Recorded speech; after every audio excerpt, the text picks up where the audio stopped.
Okay, thank you very much for clicking on. Welcome to another video. Today we're going to have a bit of a vlog, a bit of a chat, cover a wide variety of items, but some of them extremely interesting, well, I think anyway.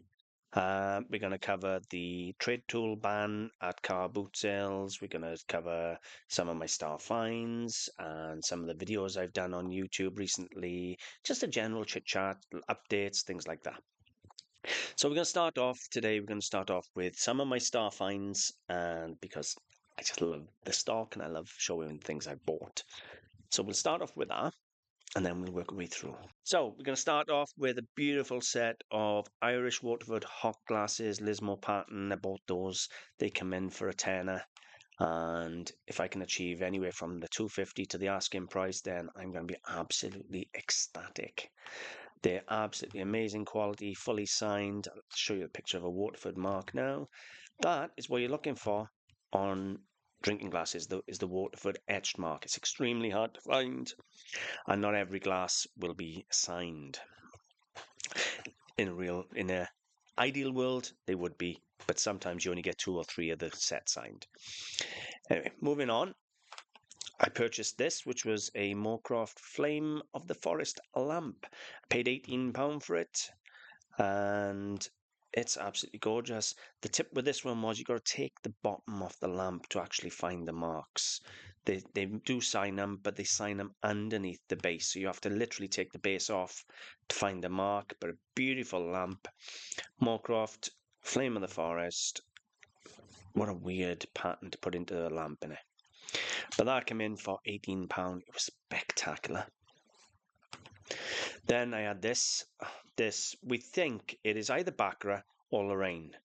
It is fabulous. It's cut to clear. So basically you have, the glass is made first of all in clear, then is overlaid in the blue, and then they cut the blue black back to a clear pattern.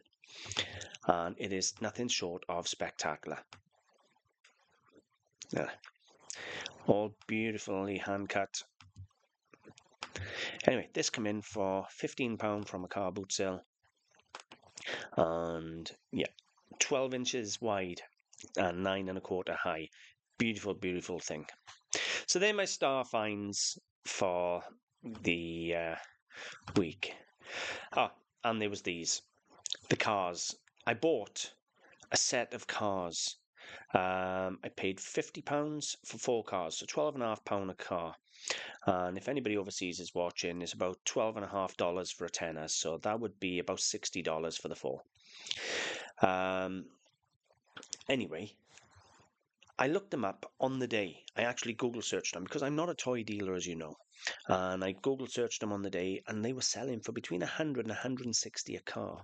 So I put them out. I thought, do you know what? I put them out, £100 a car. They're absolutely spectacular. They're mint in the box with the certificates, and they're absolutely gorgeous. For that money, it was a no-brainer. And I done a video talking to you about diversifying for toys and things, because I bought some movie memorabilia and some other things on the day as well. The action figure there, was it Machete? You know, I paid £2 for that. It's up for 50. So when I done that whole video, I talked to you about diversifying and looking at other things. And one of the things I've started looking at now is toys.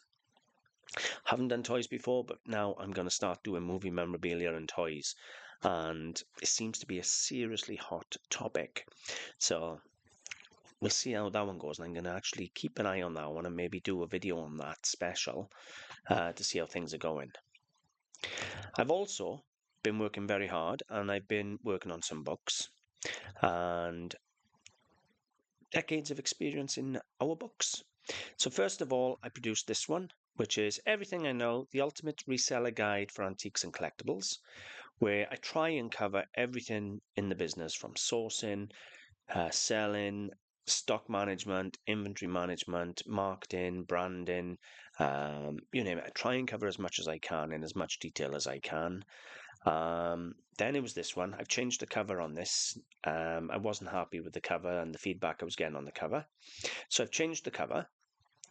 But those of you who've already bought it on the original cover, it's probably going to be more valuable because it's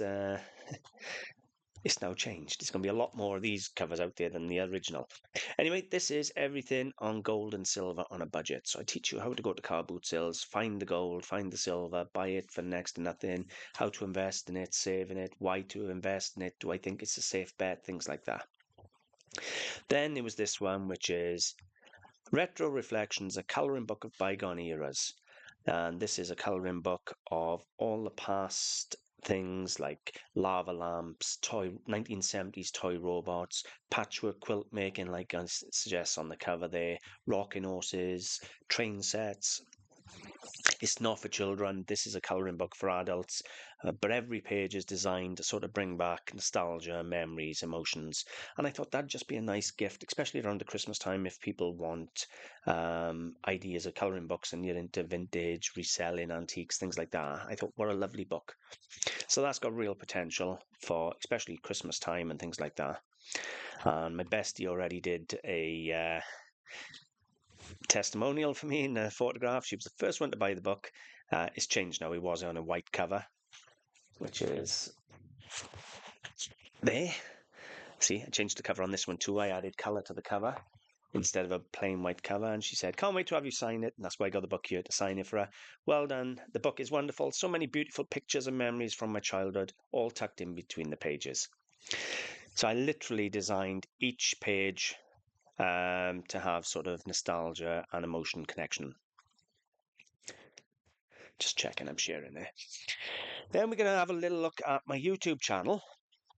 Now, for those of you who know, I've been debating the ban on power tools. Now, the Trades United are trying to ban power tools across the country. The power tool sale, car boot sales, sorry. So they're trying to say, stop car boot sales selling power tools. Now, they do have a legitimate concern up in London. They've been showing me photos and things like that. How much of a concern, I don't know. But clearly there are some stolen tools being sold in London car boot sales. But my argument is their approach is wrong. They need to be approaching the police more to get the police moving rather than trying to ban them from the car boot sales. Then I was very angry, first of all, by the responses on some of the questions and things said in the comments later. Really did annoy me. And then I done a follow-on video where I done a follow-on video here, which is my rant alert. The heated debate over power tools, because the police actually, after we done that live podcast, the police actually got off their backsides, went to a car boot sale, in force, searched the car boot sale, found 3 stolen power tools and shut the car boot sale down. So I'm damned if I do, I'm damned if I don't. I wanted to work with the Trades United to try and clean up the car boot sales in a way that didn't cost us the car boot sales. Because I do believe for the car boot sale to survive, it does need to be ethically cleaned up, if you like, especially up in London area. Down in Wales, not so. We literally got a nice clean car boot sale. We just go, we sell our second-hand stuff and so on. The pictures they were showing and the fact the police actually went there and found 3 stolen tools, there are stolen tools clearly being sold in London. So, but do I think that warrants a full-out ban? No. Do I think it warrants shutting the car boot sales down? No. I did actually write to the insurance companies to see whether they wanted to fund it. Nobody's got back to me. They probably looked at the email and said, oh, off you go. But I thought if I outlined to the insurance companies that they'd be better off paying 5 million up front for a task force as opposed to 100 million a year in claims every year without there going any end in sight, I thought they may jump on it. But that's going to be for Trades United to take over now, I think, and carry on with.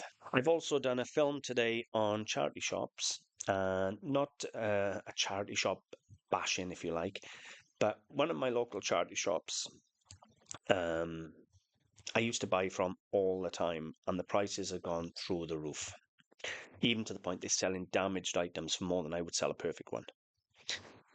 So that's an interesting video. I can't show you that one because I haven't made it yet. I filmed it earlier, because what I tend to do is I make 3, 4, 5 films, in 1 or 2 days, and then I edit them up and they spread out to come out over the following week while I'm doing other things. So you'll have lots of films all filmed in 1 day and then spread out. So I'd made the film for the charity shops, and I took lots of photographs in the charity shop to give you examples. So if you haven't seen the charity shop film, go and have a look. But I'll give you a hint, they're selling damaged products for more than I would sell perfect ones at a car boot sale. Comes to something when I can buy cheaper from other antique dealers than I can from a charity shop. But as I say, it wasn't a charity shop slagging or bashing. It was just highlighting the need or the point that if you find yourself a good hotspot charity shop, get in there as much as you can, because it ain't gonna last. They never do. And if you want to get stuff out of a charity shop, excuse me, my allergies going nuts, then you have to do multiple shops for small returns now. So you might do 10 shops for 1 or 2 items, whereas before it used to be 1 shop for 10 items. It's just the way it is. I have some exciting news. I've decided on my channel to start running a weekly auction. Now, I run a poll this week and asked your opinion. And I basically said, is anybody interested in, first of all, if I run a general antique auction on my YouTube channel? Now, I know there are sites people use for this, but what I've decided to do is 65% of you said, yes, you're interested. So that's still a good proportion of the channel. So what I've decided to do is I'm going to photograph between 5 and 10 items a week. I'm going to put them on my Facebook page, Antiques Arena, and I'm going to say, okay, these are the items. Everything is going to start at £4.99 with no reserve, but you have to pay the postage. Now, you can ship anything in the UK pretty much for £6. So it's probably going to be a flat rate of £6 postage, because nothing's going to be smaller than a small parcel, which is £4 odd. So it's probably going to be £4.99 for the start price, no reserve, and £6 postage. A flat rate. So any lots are going to cost you £11. So I'm going to make sure they're worth a lot more than £11. And then you'll have a chance to bid on them for the 2 or 3 days while they're sitting on the Facebook page, and then I'll go live for maybe a 20-minute bit of fun auction once a week, where we'll just literally 1 minute or 2 minutes per item. I'm not interested in doing a marathon video. It's just a bit of fun where, it's a way of me moving my car boot sale stuff without giving it to a charity shop, because the reason I sell at car boot sales isn't to recoup money. The reason I sell at car boot sales is to get in early access. It means I can buy the antiques before the other dealers get in. And I'm having so much grief at the moment. Literally, I think I've argued with the organizer 3-4 times in the last 5-6 weeks, because he's not happy if I walk around and things like that. So I thought, you know what, I just will chuck him in. Just go there, buy in, and sell the stuff off I've got for car boot sales in the auctions. And I don't know if it's going to work. I have no clue whatsoever, right? It's entirely up to you. If you want to come and just have a bit of fun, watch it, see if I manage to sell anything, great. If you want to buy something, great. If you don't, it doesn't matter. They're going to go out at £4.99 each. I'll put 5 or 10 in. I'll probably do 5. 5 on the first one to see how they go. And if they go all right, then I'll do 5 on the next one, and 5 on the next one, or so on, and see how it goes. I want to keep them a short video, but just a bit of fun and interest for the viewers as well. Because someone said to me, why don't you just put them in auction, get a quick turnaround, and have it all gone? My answer is this. It's about the content for the channel. I'm all about growing and keeping interesting things on my YouTube channel. So I thought an auction on YouTube channel, even if I got to spend 20 minutes packing something up for a £5, it's not cost effective on the money side, because I could be doing something much more productive with my time to earn money. But it does put another element of interest into the YouTube channel. And that's the main reason I'm going to do it. So rather than just bang it all in auction and have it gone, I thought, let's make an auction and do that once a week. Now, I'm on holidays next week. I know it's no point me worrying, because there's still people in the house. We're not all going. Just me, the wife, and the baby are going. All the others are here. And we're off for a week. And yeah, so I'll start them when I come back. So we'll start probably towards the end of the month, and we'll just have a bit of fun. And I just think it'll be interesting. You can see the type of stuff I sell at car boot sales. Excuse me. Or sold at car boot sales. and you get a chance to bag a bargain as well as another way of sourcing stock. And if it all sells for one bid, I don't care. And if it don't sell, I don't care. We'll try. It's a bit of fun. It's another video to put on the channel in it, and we'll just see. So, anything else coming up? Let me see. I'm in the middle of doing a new book, but this book is a mixture. So it's going to have a half coloring book. Then I'm going to do some word searches, but it's all going to be antiques related. So I've generated more images, but now I've had a run at it. I've created some really, really nice images for the second one. Being very careful not to go on copyright. But then I'm going to do word searches, but the word searches are going to be educational as well. Because what you're going to have is, I might say, right, find there's 20 designers like Dr. Christopher Dresser or W.S. Benson or Archibald Knox, things like that. So you might have 20 names of designers. Then you might have 20 porcelain factory names like Bezic, Wade, Royal Worcester, things like that, Royal Dalton. And that might be another word search. And then I'm going to do crosswords if I can, where I'll put in the items, the words in, and then I'll work the clues out to go into them. But yeah, I want that one ready before Christmas, because I think that'll be a cracking little Christmas present, just like the Retro Reflections colouring book. So you'll get to colour in some vintage images, bring back a bit of nostalgia and memories. You'll have the word searches for everything to do with antiques.